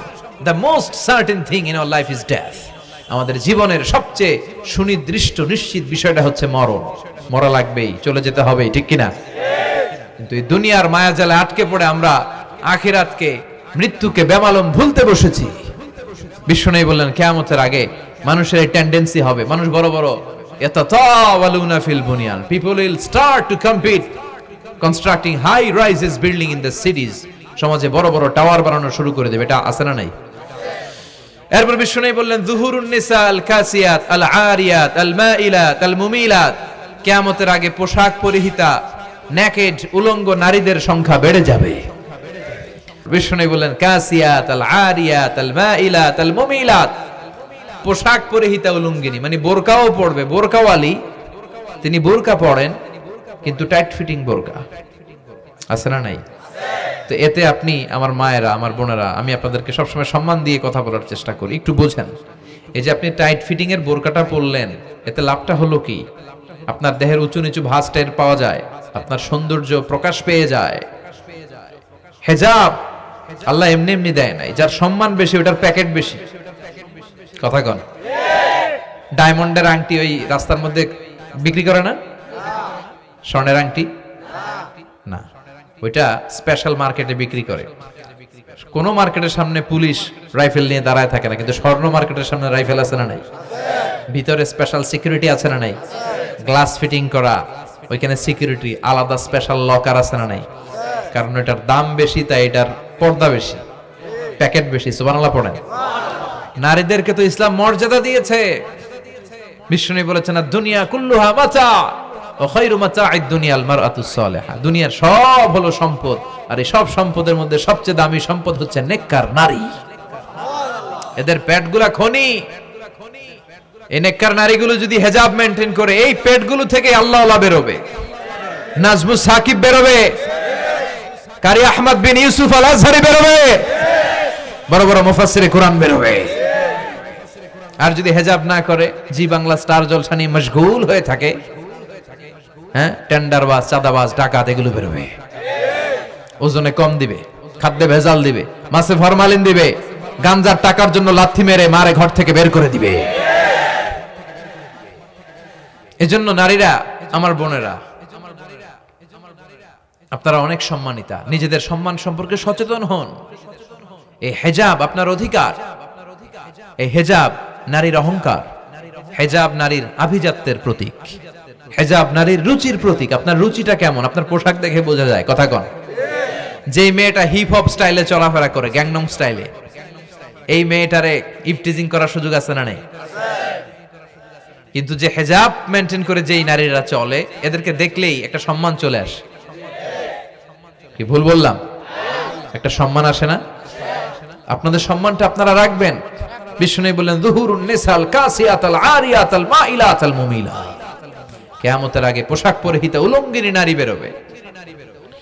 লা ইয়াজিদনা রিহাহা লা ইয়াদখুলনাল জান্নাতা ওয়া লা ইয়াজিদনা রিহাহা। এই নারীগুলো জান্নাতে তো প্রবেশ করবেই না, জান্নাতের ঘ্রাণও নাকে লাগবে না। ওয়া ইন্না রিহাহা তুজাদু মিন মাসিরাতি 500 সানা। আর জান্নাতের ঘ্রাণ 500 বছর দূরের রাস্তা থেকেও টের পাওয়া যায়। খেয়াল করে বুঝেন, এখান থেকে জান্নাতে পৌঁছতে আরো 500 বছরের রাস্তা। কয় বছরের? এত দূরে থাকতে জান্নাতের সুবাতাস এসে আপনার নাকে ধাক্কা লাগবে। সুবহানাল্লাহ পড়বেন না? এই নারীগুলো জান্নাতে যাবে না, জান্নাতের ঘ্রাণও পাবে না। এজন্য বাবা যারা এসেছেন সচেতন হন। আপনার মেয়ে চাইলেই যে কোনো ড্রেস আপনি তাকে কিনে দিতে পারেন না। মায়েরা যারা আমার কথা শুনছেন, আপনার মেয়ে আবদার করবে, সে তো ছোট, সে কি বুঝে। কিন্তু দেখবেন অনেক বিয়ের অনুষ্ঠানে আমি দেখেছি, মায়ের বয়স হচ্ছে 60, মায়ের হাত মোজা পা মোজা, বোরকা লাগাইছে 2টা, পাশে ষোড়শী অষ্টাদশী তন্নি সুন্দরী সুস্নিগ্ধা এক মেয়ে, বয়স মাত্র 18, ওর বুকে ওন্না নাই, ওটা গলায় শোভা পাচ্ছে। এই 60 বছরের বুড়া মহিলার দিকে কেউ তাকাবে? ওনার তো ডেট এক্সপায়ার্ড, ডেট এক্সপায়ার্ড। ওনার সৌন্দর্য যা ছিল সব শেষ, তার দিকে তাকাবে না। তার উঠতি বয়সের তরুণ মেয়েটার দিকে অনেকে তাকাবে, কারণ এটা জেনেটিক্যাল একটা ইস্যু। একটা পুরুষ একটা নারীর দিকে জেনেটিক্যালি আকৃষ্ট হবে, এটাই স্বাভাবিক, ঠিক কিনা? এজন্য আপনার হাত মোজা পা মোজা আপনার দরকার ছিল না, আপনি পাতলা কাপড় পরলেও সমস্যা নাই। কথা কন? হাত মোজা পা মোজা দরকার ছিল আপনার যুবতী মেয়েটার হাতে, যুবতী মেয়েটার পায়ে। এজন্য আপনারা আপনাদের সম্মানকে বুঝবেন। যারা নারী স্বাধীনতার কথা বলে, নারী আন্দোলনের কথা বলে, এরা নারীদেরকে ঠকায়। এরা নারীদেরকে বিজ্ঞাপনের বিলবোর্ডে নগ্ন করে উপস্থাপন করে। রাস্তা দিয়ে হাঁটি, চোখ খুলতে পারি না। আমার মায়েরা, এরা আমার দেশের মেয়ে, এরা এই 56,000 বর্গ মাইলের মেয়ে। এই মেয়েগুলোকে উলঙ্গভাবে হাফ নেকেড করে এই সিনেমা হলগুলোর পোস্টারগুলো যে দেয়া হয়েছে, এতে সম্মান বেড়েছে না কমেছে? ওদিকে চোখ তুলে তাকানো যায়? এজন্য নারী স্বাধীনতার কথা যারা বলে, এদের কথায় ফাঁদে পা দিবেন না। এরা আপনাদের সম্মান বাড়াতে চায় না, এরা আপনাদেরকে বিলবোর্ডে উঠাতে চায়, আপনাদেরকে উলঙ্গ করে রূপালী পর্দায় উঠাতে চায়, টিভির পর্দায় আপনাদেরকে নেকেড করে উপস্থাপন করতে চায়। এদের ঘরেই নারীরা বেশি নির্যাতিত হয়, এদের কাজের মেয়েরাই বেশি নির্যাতিতা। আর সুযোগ পেলে এরা ধর্ষণে সেঞ্চুরি করতে দেরি করে না। এজন্য নারীদেরকে সম্মান দিয়েছে ইসলাম। আমার বোনেরা, আমাদের সম্মান যেন আমরা রাখতে পারি। আল্লাহ তুমি বোঝার তৌফিক দান করো। এরপরে বিশ্বনবী বললেন, ইতাআতু যাওজা ওয়া উকুকুল কিয়ামতের আগে বিয়ে করার পরে ছেলেগুলো মাকে ভুলে গিয়ে স্ত্রীর পেছনে পেছনে দৌড়াবে, স্ত্রীর আনুগত্য করবে। এরকম নমুনা আছে না নাই? তো এজন্য মাকে ভুলে যাওয়া যাবে না। মায়ের দোয়া বড় দোয়া। মায়ের দোয়া সবার আগে কবুল। বুলেট মারলে বুলেট মিস হয়, মায়ের দোয়া মিস হয়? খবরদার। স্ত্রী চলে গেলে নতুন স্ত্রী পাওয়া যায়, মা মরে গেলে মা পাওয়া যায়? তাই বলে আমি বলছি না আপনার স্ত্রীকে ডিভোর্স দেন না, বুঝান, মাকেও বুঝান, স্ত্রীকেও বুঝান, বুঝানোর চেষ্টা করেন। সমাজের এখন সবচেয়ে বড় সমস্যাটা হচ্ছে শাশুড়িরা চায় আমি ডমিনেট করব, আমার এতদিনের গড়া সংসার। বউ এসে কয় না, আমি আইছি মাগার, আমি সব খায় ফেলাম। আছে না নাই? এই যে সবাই ডমিনেট করতে চায়, এটা সমস্যা। সমাধানটা কি? সমাধানটা হচ্ছে আমাদের শাশুড়ি যারা আছে সমাজের, তাদের উচিত বৌমাটারে নিজের মেয়ের মতো মনে করা। নিজের মেয়ের যেখানে বিয়ে দিছে ওইখানে কিন্তু খুব খোঁজ নেয়, মা তোর কি অবস্থা, তোর কষ্ট হইলো কিনা, ইত্যাদি ইত্যাদি। কিন্তু ছেলের বউ করে যারা আনছে এর দিয়ে ইচ্ছে মতো কাজ করা, এরকম ডাকাত আছে না নাই? ডাবল স্ট্যান্ডার্ড, এটা ঠিক না। আর বৌমা যারা আছেন, ঘরের বৌমা, এরা শাশুড়িকে একটু মায়ের মতো মনে করেন না, কারণ একদিন আপনিও শাশুড়ি হতে চলেছেন, একদিন আপনিও শাশুড়ি হবেন। রং ধরা যৌবন জং ধরে শেষ, আপনারও ছেলে হবে, এই ছেলের বিয়ে করাতে হবে, এই ছেলের বউ এসে আপনার ঘরে তাই করবে আপনি আপনার শাশুড়ির সাথে যা যা করেছেন। এই ছোট্ট হিসাবটা বুঝতে চায় না। শাশুড়ির উচিত বৌমাকে নিজের মেয়ের মতো করে আদর করা, যত্ন করা, আর বৌমাদের উচিত শাশুড়িকে মায়ের মতো সেবা করা। এই মিউচুয়াল আন্ডারস্ট্যান্ডিংটা থাকলে কোনো ঘরে আর ঝগড়া হবে? শাশুড়ি বৌমা, আল্লাহ সবাইরে তুমি কবুল করো। তো কিয়ামতের আগে মারে ভুলে যাবে, মাকে ভুলে গিয়ে স্ত্রীর পেছনে পেছনে দৌড়াবে। খবরদার, খবরদার। আপনি নামাজি হতে পারেন, মুসল্লি হতে পারেন, হাজী সাহেব হতে পারেন, কিন্তু মা যদি বদদোয়া দেয় আপনার সব শেষ। দুনিয়াও শেষ, আখিরাতও শেষ। মায়ের মর্যাদা বাবার চেয়ে 3 গুণ বেশি। হামালাতহু উম্মুহু, কারণ বাবা পেটে ধরে নাই, পেটে ধরছে কে? ওয়াহানান আলা ওয়াহান, 8 মাস 10 মাস এই বোঝাটা বাবা বহন করে নাই, করলো কে? ফিসালুহু ফি আমাইন, 2 বছর বাবা দুধ খাওয়ায়নি, দুধ খাওয়ালো কে? মায়ের এক ধার দুধের দাম কাটিয়া গায়ের চাম, পাপস বানাইলেও ঋণের শোধ হবে না, এমন দরদি ভবে কেউ হবে না আমার মাগো। ঠিক কিনা? লাউ কাতা'তা জিলদাক, আপনার গায়ের চামড়া কেটেও যদি মায়ের পায়ের জুতা বানিয়ে দেন, কি বানিয়ে দেন? কি দিয়ে? গায়ের চামড়া দিয়ে। এই যে 2 বছর যে দুধ খাইলাম, এই দুধের 1 ঢোক দুধের সুদটাও আদায় হবে না। এজন্য খবরদার, মাকে যেন আমরা ভুলে না যাই। মা দোয়া করতে দেরি, ওই দোয়া কবুল হতে। আমরা ছোটবেলায় যে কত কষ্ট দিয়েছি, সবচেয়ে বেশি কষ্ট যখন দিয়েছি মাকে, ওই স্মৃতিগুলো আমাদের মনে পড়ে না। আপনার বয়স যখন 1 বছর, আপনি স্মৃতি হাতরে এত দূর যেতে পারবেন? 1 বছর বয়সে কি কি কষ্ট দিয়েছিলেন মনে আছে? মানুষের বয়স যখন 2, 3, 4 হয়, 4-5 বছর বয়সে, তখন তার কথাগুলো খেয়াল থাকে। কিন্তু সবচেয়ে কষ্ট কিন্তু মাকে বাবাকে আমরা দিয়েছিলাম যখন আমাদের বয়স 1-2 বছর ছিল। আর মায়ের পেটের ভেতরে যখন ছিলাম তখনও কষ্ট দিয়েছি কি দেই নাই? এক একটা লাথি যখন মেরেছে আমার মা বেহুশ হয়ে যেত। আমাকে আপনাকে জন্ম দিতে যে আপনাদের মা কতটা কষ্ট করেছেন খেয়াল করে শুনেন। চিকিৎসা বিজ্ঞানীরা বলে একজন সুস্থ মানুষ 45 ইউনিট পেইন, মানে ব্যথা, একসাথে সহ্য করতে পারে। ব্যথার তীব্রতা, সিভিয়ারনেস যদি এর চেয়ে বেড়ে যায়, হয়তো লোকটা বেহুশ হয়ে যাবে, না হয় মরে যাবে। কিন্তু আমার আর আপনার মা আমাকে আর আপনাকে জন্ম দিতে যে ওই ডেলিভারি যখন দিয়েছিল, 57 প্লাস 57 ইউনিটেরও বেশি ব্যথা তিনি সহ্য করেছিলেন। যেটা কোনো অ্যাক্সিডেন্টে আমাদের দেহে প্রত্যেকের 206টা হাড্ডি, কোন সড়ক দুর্ঘটনায় আপনার দেহের 20টা হাড্ডি একসাথে টাস টাস করে ভেঙে গেলে যত ব্যথা, তার চেয়েও বেশি ব্যথা। জন্য খবরদার, খবরদার, মাকে যেন আমরা ভুলে না যাই। মায়ের দোয়া যেন নেই। কখনো যদি মায়ের সাথে বেয়াদবি করে থাকি, আমরা যেন মাফ চেয়ে নেই। রাজি আছি তো যুবকেরা? রাজি আছি সবাই? আমরা সবাই মায়ের দোয়া নিব। মায়ের দোয়া ছাড়া কেউ জীবনে সফল হতে পারে? আহা, মা যার চলে গেছে তারা জানে মা না থাকার কি জ্বালা। হ্যাঁ, মায়ের কথা মনে পড়ে না? তো বিশ্বনবী যেটা বললেন এটাও আমাদের সমাজে পাওয়া যাচ্ছে, ঠিক কি না? এরপর বিশ্বনবী বললেন যুখরুফাতুল মাসাজিদ ওয়াত তাবাহি বিহা, কিয়ামতের আগে মসজিদ নিয়ে অহংকার শুরু হয়ে যাবে। মসজিদ নিয়ে দলাদলি, ভুইঘরে মাশাআল্লাহ এগুলা নাই। ওই মসজিদ টাইলসের মসজিদ, আমরা এসি লাগামু, ওইটাতে 3 তালা করছে, আমরা 5 তালা করব, ডিজাইন করব, এগুলা। কিন্তু আমরাও যে নামাজ পড়বো এই চিন্তা নাই। কথা কোন? মসজিদের সৌন্দর্য হচ্ছে মুসল্লি দিয়ে, কি দিয়ে? কিন্তু আমাদের মসজিদগুলো মুসল্লি শূন্য। ফজরের সালাতে বেহাল দশা, কথা বলেন। জোহরের সালাতে বেহাল দশা, আসরের বেহাল দশা, মাগরিবে একটু বাড়ায় আসে আবার বেহাল দশা, কথা বলেন। এজন্য মসজিদে গিয়ে সালাত পড়তে হবে। মসজিদ নিয়ে বাড়াবাড়ি করা যাবে না, দলাদলি করা যাবে না। মসজিদকে আমরা এত ডিজাইন করি, এটাও নিষেধ। মসজিদের সামনের দেয়ালে ঘড়ি টড়ি, লাইটিং ফাইটিং, এগুলো যত কম দেয়া যায়, তাহলে দৃষ্টিটা ওইদিকে যাবে না। লাইট টাইট সবকিছু পেছনে হবে। যার ঘড়ি দেখা দরকার পেছন থেকে দেখে নিবে, সামনের জায়গাটা হবে ফ্রেশ। কিন্তু এরকম মসজিদ বাংলাদেশে খুঁজেই পাওয়া যায় না, কথা বলেন। বিশ্বনবীর মসজিদ ছিল, বুখারীর বর্ণনা, ওয়া কানা সাকফুল মসজিদে জারিদুন নাখাল, বিশ্বনবীর মসজিদে নববীর ছাদ ছিল খেজুর পাতা দিয়ে তৈরি, ডালা দিয়ে তৈরি ছাদ। আর মসজিদে নববীর ফ্লোর ছিল বালুর ফ্লোর, বৃষ্টি হলে কাদামাটি হয়ে যেত।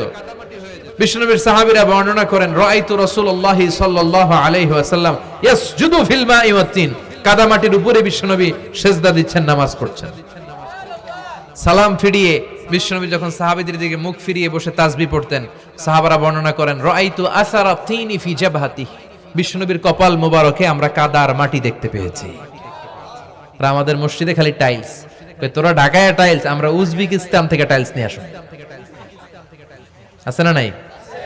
এজন্য মসজিদ দিয়ে যেন আমরা দলাদলি না করি, মসজিদটার যেন হেদায়েতের মার্কাজ বানায়। রাজি আছেন তো? বাচ্চাদেরকে মসজিদে যেতে দিবেন, আমি সব জায়গায় বলি। অনেক মুরব্বীরা আছে বাচ্চাদেরকে মসজিদে ঢুকতে দিতে চায় না। আছে না নাই? বাচ্চা ঢুকাইলে রেগে যায়, রেগে যান কেন? ওর বয়স তো আপনি মসজিদের দিকে আসার খান নাই, মসজিদের দিকে উল্টায় পরে আসারও তো খান নাই। ও আসতে যাচ্ছে, আসতে দেন। বাচ্চারা মসজিদে আওয়াজ করবে, এতে কোনো সমস্যা নাই, বাচ্চারাই তো আওয়াজ করবে, আপনি করবেন? বাচ্চারা লাফালাফি করলে ভাল লাগে, 80 বছরের বুড়া মানুষ লাফ দিলে ভাল লাগবে? কথা কন, বিশ্রী দেখা যাবে। বাচ্চারা এরকম লাফালাফি করবে। তুরস্কের বিভিন্ন মসজিদের দেয়ালে ফেস্টুনে ব্যানারে লেখা থাকে, নামাজ চলা অবস্থায়, জামাত চলা অবস্থায় যদি পিছনে বাচ্চাদের আওয়াজ চিল্লাফাল্লা শুনতে পাওয়া না যায়, তাহলে ভবিষ্যৎ প্রজন্ম নিয়ে তোমাদের চিন্তায় থাকা উচিত। পিছনে বাচ্চাদের আওয়াজ নাই, তার মানে আমার নাতিপুতি, আমার ছেলেমেয়েরা তো নামাজি হচ্ছে না।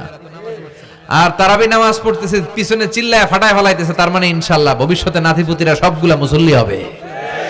কথা বলেন, বুঝায় দিবেন যে বাবারা দুষ্টামি করিস না, কিছুক্ষণ থামবে আবার শুরু করবে। এটাই বাচ্চাদের সৌন্দর্য, এটা বাচ্চারা করলেই মানায়। বাচ্চাদেরকে যেন আমরা মসজিদে নিয়ে যাই। কিয়ামতের আগে এত খারাবুজ জামান, সময়ের বরকত কমে যাবে।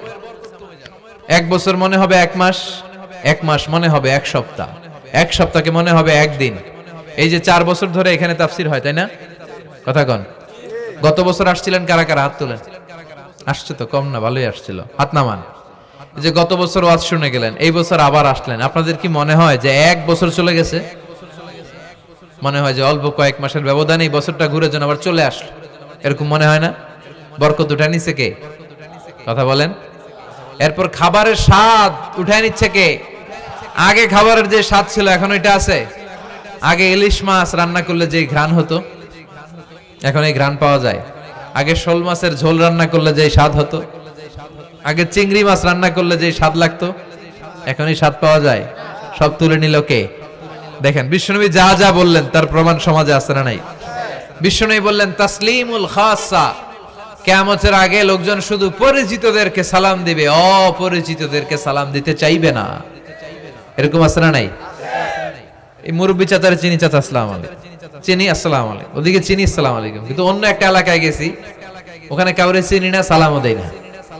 বাসে উঠছেন, কাউরে চিনেন না, সালাম দেন না, এরকম আছে না নাই? তো সালাম কি যাদেরকে চিনেন এদের জন্য? কথা কন। আলা মান আরাফতা ওমান লাম তারিফ, যাকে চিনো সালাম দাও, যাকে চিনো না তাকেও দাও। আল বাদিউ বিস সালাম, বিশ্বনবী বললেন আগে আগে দাও। আল বাদিউ বিস সালাম বারিউম মিনাল কিবর, আগে আগে যে সালাম দেয় তার হৃদয় থেকে অহংকার মুক্ত করে দেয় কে? আল্লাহ। অহংকার মুক্ত হওয়ার দরকার আছে না নাই? যার হৃদয়ে যাররা পরিমাণ অহংকার থাকবে সে জান্নাতে প্রবেশ করতে পারবে? কথা বলেন। এজন্য আমরা আগে আগে সালাম দেব। ভুইগরের ভাইয়েরা ছোটরা বড়দেরকে দিব, বড়রা ছোটদেরকে দিব, হাজবেন্ড ওয়াইফকে দিব, ওয়াইফ হাজবেন্ডকে দিব। রাজি আছেন তো? আজকে যারা স্বামী যারা আসছেন বাড়িতে যেই ভাবির আগে সালাম দিবেন, রাজি আছেন? কথা কয় না, আওয়াজ ছোট হয়ে গেছে, পারা যাবে? আপনি আগে সালাম দিবেন, এটা দেখে আপনার স্ত্রী লজ্জা পেয়ে আপনার আগে দিবে, এগুলো দেখে বাচ্চারা সালাম শিখে ফেলবে। সুবহানাল্লাহ কইবেন না? আমরা কি চাই না আমাদের ফ্যামিলিগুলো এরকম সুন্দর হোক? আমরা কি চাই না আমাদের ফ্যামিলিগুলো জান্নাতি হোক? এরপরে বিশ্বনবী বললেন খুতাবুকুম তাবিলা সালাওয়াতুকুম কাসীরা, কিয়ামতের আগে খুতবাগুলো লম্বা হবে আর সালাতগুলো খাটো হয়ে যাবে। এই যে বক্তব্য লম্বা, নামাজ হয়ে যায় খাটো, আছে না নাই?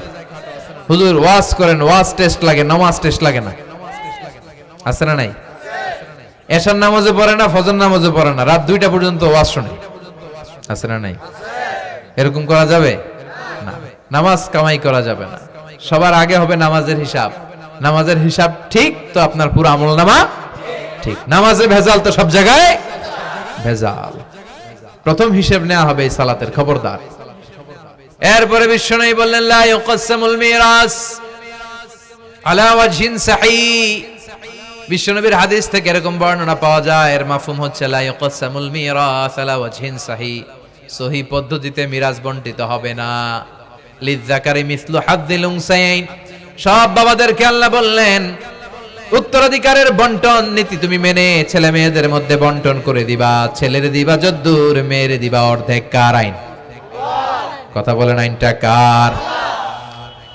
ছেলেরে যদি 2 লাখ দেন, মেয়েরে চিল্লায় বলেন, ছেলে 2 লাখ পেলে মেয়ে কয় লাখ? ছেলে 4টা বাড়ি পেলে মেয়ে কয়টা বাড়ি? অনেক বাবা আছে, মেয়েরা কয় মা তোর বাইরে সব দিয়ে দিলাম, তোর লেগে দোয়া করে দিলাম। হাত তুলছে এমনি। মেয়ের লেগে কি করে দেয়? আর বাইরে সব দিয়ে দেয়। এগুলো ডাকাত।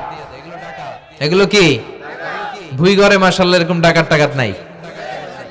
দোয়া তো আপনি সবাইরই করবেন। ছেলে যেটা প্রাপ্য দিয়ে দেন, মেয়ে যেটা প্রাপ্য দিয়ে দেন, তারপরে হাত তুলে দোয়াও করে দেন। কথা বলেন। অনেক মা আছে ছেলেরে বেশি খাওয়ায়, মেয়েরে কম খাওয়ায়, আছে না নাই? ছেলের পাতে মুরগির রান, মাইয়ার পাতে মুরগির ঠ্যাং, আছে না নাই? দেখবেন ওই মা বাবার হয়তো অনেক সময় শেষ কালটা ছেলের বাড়িতে কাটে না, কাটে মেয়ের বাড়িতে, আছে না নাই? কারণ প্রকৃতিরও একটা মায়ের আছে না নাই? শেষ মাইরটা আল্লাহ দিবে। শেষ মাইরটা কার? আল্লাহ ছাড় দেয়, ছেড়ে দেয় না।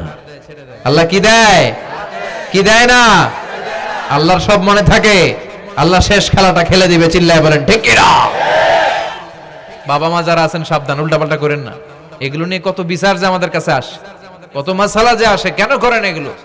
সমানভাবে আপনি ইনসাফ করেন, কিয়ামতের দিন আপনার বিচার করার সময় আল্লাহ আপনার উপর ইনসাফ করবে। আপনি ঠকাবেন, আল্লাহ আপনার 14 গোষ্ঠী উদ্ধার করে ছাড়বে। তিনি ভুলে যান না, তিনি ছাড় দেন, ছেড়ে দেন না। এজন্য মিরাসের যে বন্টন পদ্ধতি, আমরা যেন ইসলামের দেয়া পদ্ধতি অনুসরণ করি। আল্লাহ তৌফিক দাও। কিয়ামতের আগে ভূমিকম্প বেড়ে যাবে, আছে না নাই? কিয়ামতের আগে আত্মহত্যা বেড়ে যাবে, আছে না নাই? কিয়ামতের আগে ঢোল বাদ্য নাচানাচি বেড়ে যাবে, আছে না নাই? বাংলা মায়ের একতারা সুর কতই ভালোবাসি, দোতারা সুর কতই ভালোবাসি, বাজারে ঢোল বাজারে বাসি। বিষ্ণুই বললেন বয়স্তু আন উকাসসিরাল মাযামির, আমি ঢোল বাদ্য তবলা হারমোনিয়াম এগুলোরে ভেঙে মাটির সাথে গুড়িয়ে দেওয়ার জন্য এসেছি। আর ওই নবীর উম্মত কয় বাজারে ঢোল বাজারে বাসি, আছে না নাই? ঢোল বাদ্য বাজানো যাবে? এই হাই বিটের মিউজিক আপনি শুনলে আপনার অন্তরে নেফাকি তৈরি হবে। নামাজে মজা পায় না, হুজুর নামাজে মজা পায় না। তুমি আজীবন শোনো কুছ কুছ হোতা হ্যায়, তো তুমি নামাজে মজা পাইবা কেমনে? আজীবন শুনে কি কুছ কুছ হোতা হ্যায়। এখন নামাজে মজা পায় না, জিকির করে মজা পায় না, তেলাওয়াতে মজা পায় না, মজা নাই, মনোযোগ নাই। হৃদয়টাকে যে তুমি শয়তানের আখড়া বানিয়েছো, তুমি সালাতে প্রশান্তি পাবে কি করে? এজন্য এই মিউজিক্যাল ইনস্ট্রুমেন্ট থেকে দূরে থাকতে হবে। এগুলো অন্তরে নেফাকি তৈরি করে। আপনি দফ বাজাতে পারবেন? দফ চিনেন? ঢোলের দুই দিক আটকানো, দফের এক দিক আটকানো এক দিক খোলা, এটা বাজিয়ে আপনি নাশিদ পরিবেশন করতে পারবেন, সমস্যা নাই। বিশ্বনবী বিয়ের ক্ষেত্রে বলেছেন আলিনু আন নিকাহ বিদ-দুফুফ, এই দফ বাজিয়ে দফের ব্যান্ড পার্টি করে বিয়ের ঘোষণা দিয়ে দাও। ঈদের দিন বিশ্বনবী শোয়া কিছু ছোট্ট মেয়েরা এসে দফ বাজিয়ে নাচ গান করতেছে, ছোট মেয়েরা। সাইয়েদনা আবু বকর দেখে রেগে গেলেন। আমিজবারু শাইতানি ফি বাইতি রাসূলিল্লাহ, আল্লাহর নবীর ঘরে শয়তানের বাদ্য। বিশ্বনবী বললেন দাহু ইয়া আবু বকর, আবু বকর রাখো, ইন্না লিকুল্লি কওমিন ঈদ, সব জাতিরই তো একটা ঈদের অনুষ্ঠান আছে। হাদা ঈদুনা, আজকের দিনটা আমাদের ঈদের দিন, বাচ্চাদেরকে একটু আনন্দ উৎসব করতে দাও। এই দফ বাজালে কোনো ক্ষতি নাই। বিশ্বনবী মক্কা থেকে যখন মদিনায় হিজরতে গেলেন, কোন পথ দিয়ে আমার নবী আসবে জানার জন্য মদিনার ছেলেমেয়েরা পাগল হয়ে গেল। ওই পথে দফ নিয়ে দাঁড়িয়ে রইল। বিশ্বনবী সাইয়েদনা আবু বকরকে নিয়ে আগমন করলেন। ওরা তালা আল বাদরু আলাইনা বলে বিশ্বনবীর ওয়েলকাম জানালো। সুবহানাল্লাহ পড়েন। তালা আল বাদরু আলাইনা মিন সানিয়াতিল ওয়াদা ওয়াজাবা শুকরু আলাইনা মা দাআ লিল্লাহি দা أيها المبعوث فينا جئت من أمر المطاب جئت شرفت المدينة مرحبا يا خير دا طلع البدر علينا من ثنيات الوداع وجب الشكر علينا ما دعا لله دا পড়েন আল্লাহু আকবার। আমরা যেন এই সুস্থ সংস্কৃতির প্রচার প্রসার করতে পারি। ইসলাম বিনোদনের নিষেধ করে নাই, কিন্তু বিনোদন শুড বি হালাল বিনোদন, ঠিক কিনা? আপনি অসুস্থ সংস্কৃতির চর্চা করলে ওইটা আল্লাহ অ্যাকসেপ্ট করবে না। সংস্কৃতিটা হতে হবে সুস্থ সংস্কৃতি। আল্লাহ তুমি তৌফিক দাও। বিষ্ণুবী যা যা বললেন, ভুইঘরের ভাইয়েরা, তার প্রতিটি আমাদের আশেপাশে চোখের সামনে পেছনে আছে না নেই? এটা ফিতনার যুগ। কিসের যুগ? এই যুগে আমানতের খেয়ানত হবে, এই যুগে নারীরা বেপরদা হয়ে চলাফেরা করবে, এই যুগে নিজের ঈমান বাঁচানো কঠিন হয়ে যাবে। এই কঠিন বিপদের সময় আমাদেরকে বাঁচাতে পারে দুইটা জিনিস শুধু আমাদেরকে বাঁচাতে পারে। এক হচ্ছে আল্লাহর কোরআন, দুই হচ্ছে বিশ্বনবীর সুন্নাহ। ঠিক কিনা? এই দুইটা জিনিসকে মারির দাঁত দিয়ে আঁকড়ে ধরে রাখতে হবে, তাহলে সে পথভ্রষ্ট হওয়ার কোনো সুযোগ। This Quran and Sunnah hour way to জান্নাহ। ঠিক কিনা?